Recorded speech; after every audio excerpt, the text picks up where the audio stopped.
Hello everyone, कैसे हो आप सब लोग। सीईटी 2025 की तैयारी करने वाले स्टूडेंट्स के लिए एक अच्छी खबर है। और जिन स्टूडेंट ने लास्ट वाला सीईटी दिया था यानी सीईटी 2022 और 1-2 नंबर से वे फाइनल रिजल्ट के अंदर रह गए थे, उनके लिए बुरी खबर है। वैसे तो इस वाली खबर को मैं टाइम टू टाइम आपको बताता ही रहा हूँ और ये चीज़ मैंने आपको पहले भी कन्फर्म कर दी थी कि ये जो सीईटी की भर्तियाँ हुई हैं उसके अंदर पोस्ट प्रेफरेंस मंगवाई गई है। वो कॉमन एग्जाम हुआ है और उसकी कंबाइंड मेरिट बनती है। तो इस टाइप के जो एग्ज़ाम होते हैं उसके अंदर कभी भी कोई भी कमीशन वेटिंग लिस्ट जारी नहीं करता। और उस चीज़ के रिगार्डिंग अब जो हरियाणा के माननीय मुख्यमंत्री हैं उन्होंने भी उस चीज़ को कन्फर्म कर दिया है। जैसे कि आप ये न्यूज़ पढ़ सकते हैं, हरियाणा सरकार ने 2 बार जारी कर रखे हैं वेटिंग लिस्ट बनाने के निर्देश। और इसके अंदर ये चीज़ बता रखी कि भाई ग्रुप सी के उम्मीदवार लगातार कर रहे थे वेटिंग लिस्ट जारी करने की मांग। पिछले साल अक्टूबर में जारी हुई थी चयन सूची। तो जैसे आपको पता है पिछले साल जो अक्टूबर 2024 के अंदर रिजल्ट आया था 25,000 भर्तियों का, तो बहुत ज़्यादा सीट खाली रही थी। जेई की बात करूँ तो 150 के आसपास पोस्ट खाली रही थी और जो बड़े बड़े ग्रुप थे कलरक, पटवारी, ग्राम सचिव, उनमें और ज़्यादा पोस्ट खाली रही थी। तो लगातार स्टूडेंट की ये डिमांड थी कि भाई वेटिंग लिस्ट जारी किया जाए। जैसे आपने देखा जो ग्रुप डी की भर्ती हुई थी उसके अंदर 3-4 वेटिंग लिस्ट आ चुकी है, लेकिन इसके अंदर एक भी वेटिंग लिस्ट नहीं आई है।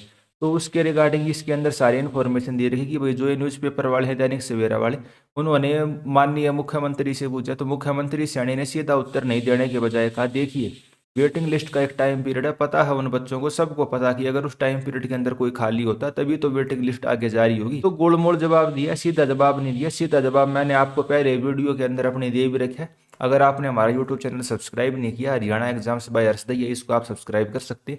इंजीनियरिंग एग्जाम की तैयारी करते हैं तो उसके लिए अलग हमारा यूट्यूब चैनल है, उसको भी आप ज्वाइन कर सकते हैं। और दैनिक सवेरा जो न्यूज़पेपर वाले हैं इन्होंने रेफरेंस दे रखे कि 20 जनवरी 1988 को निर्देश जारी कर कहा था कि भाई वेटिंग लिस्ट बनानी पड़ेगी। ये आप देख सकते हैं, अगर 50 से ज़्यादा वैकेंसी होंगी तो 10% जो वेटिंग लिस्ट बनाई जाएगी और मिनिमम उसके अंदर 2 कैंडिडेट रहेंगे। लेकिन उसके बाद साथ साथ ये भी बता रखा है उन्होंने कि जो दोबारा नियम वगैरह बने, और साथ साथ ये दोहराया गया कि वेटिंग लिस्ट बनेगी लेकिन संयुक्त परीक्षा से होने वाले चयन की नहीं बनेगी। संयुक्त परीक्षा का क्या मतलब है, जैसे हरियाणा सीईटी हुआ, उदाहरण के तौर पे समझाऊं मैं, इसके अंदर आपसे पोस्ट प्रेफरेंस भरवाई गई थी। मान लो 80 नंबर वाले कैंडिडेट को तो मिल गई पीडब्ल्यूडी, 70 नंबर वाले कैंडिडेट को मिल गई पंचायत। अब पीडब्ल्यूडी की वेटिंग लिस्ट में 5 सीट खाली हो गई, तो क्या 65 नंबर वाले को वो पीडब्ल्यूडी मिलेगी? तो 70 से 80 वाले जिसको पंचायत मिली है उनके लिए तो प्रॉब्लम हो जाएगी ना। और 80 वाला कहेगा भाई मेरे को 80 नंबर पे आप पीडब्ल्यूडी दे रहे हो तो इस 65 वाले को क्यों दे रहे हो?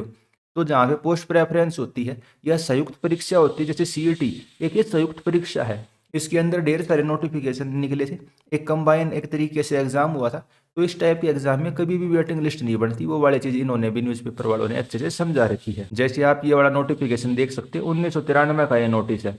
ये 5वां नंबर जैसे पॉइंट पढ़िए, ये इन्होंने यहाँ पे टाइप करके भी लिख रखा है। पिछले काफ़ी समय से सरकार के ध्यान में आया है भाई जहाँ भी संयुक्त परीक्षा ली जाती है और कोई रिक्ति किसी कारणवश नहीं भरी जाती, अन्य सेवाओं के उम्मीदवार उस पद के लिए अपना हक बताते हैं और इसके लिए न्यायालय में भी जाते हैं। भाई वेटिंग लिस्ट के लिए बच्चे कोर्ट के अंदर भी जाते हैं, क्योंकि ऐसे केसों में संयुक्त मेरिट कंबाइन मेरिट होती है। और ऐसा अगर कर दिया जाए तो पूरी की पूरी सूची दोबारा संशोधित करनी पड़ेगी। ठीक है, आप चीज को समझ रहे हो। अगर वेटिंग लिस्ट दोबारा बनेगी पोस्ट प्रेफरेंस के हिसाब से, सारा का सारा सिस्टम होता है इसके अंदर, तो दोबारा से सभी बच्चों के डिपार्टमेंट चेंज हो जाएंगे और ऐसा नहीं किया जा सकता। इसलिए ये हिदायतें उन केसों में लागू नहीं होती जहां चयन लिखित परीक्षा तथा साक्षात्कार द्वारा किया जाए, और चाहे वह एक सेवा के लिए हो या संयुक्त सेवाओं के लिए हो, यानी कि जहाँ पे कंबाइन मेरिट बनेगी वहां पे कोई भी वेटिंग लिस्ट नहीं लगेगी आपकी।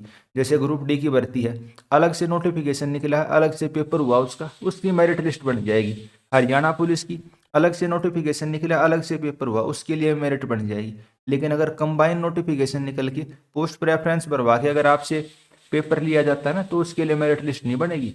तो ये चीज़ मैं आपको पहले भी बताता आ रहा हूँ। आज ये न्यूज़पेपर वालों ने इसके अंदर दे रखी भाई पूरी न्यूज़ इसमें बना के, तो मेरे को लगा भाई आपको वीडियो के माध्यम से आपको इस चीज़ को मैं प्लेन कर दूँ। तो मेरे हिसाब से आपके जितने भी डाउट थे वेटिंग लिस्ट के रिगार्डिंग भी क्लियर हो गए होंगे।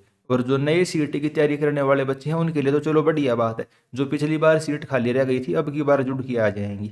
और जो पुराने सीईटी वाले बच्चे हैं वे भी निराश ना हो भाई, अब की बार भी आपने सीईटी दिया, इसके अंदर आपके अच्छे नंबर आए होंगे और इसके अंदर आप दोबारा पेपर देके इन पोस्ट के लिए सिलेक्शन ले सकते हैं। तो इस वीडियो में इतना ही रखते हैं, इसमें आपको यही इन्फॉर्मेशन देनी थी। आप अपने मेंस एग्जाम की तैयारी करते रहिए। अभी कट ऑफ सेफ स्कोर इनके बारे में ज़्यादा मत सोचिए।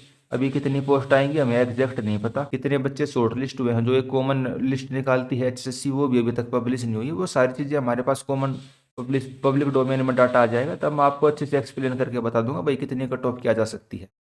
बाकी अगर आप क्वालिफाई हुए हो तो आपको 100% तैयारी करनी चाहिए, इस बार नहीं तो अगली बार आपकी वो जो तैयारी करी हुई है वो काम आ जाएगी। तो इस वीडियो में इतना ही। अगर चैनल को सब्सक्राइब नहीं किया तो आप यूट्यूब के ऊपर हमें सब्सक्राइब कर सकते हैं, टेलीग्राम के ऊपर आप हमें हरियाणा एग्जाम अपडेट्स इस वाले टेलीग्राम ग्रुप को ज्वाइन कर सकते हैं। इस वीडियो में इतना ही, धन्यवाद।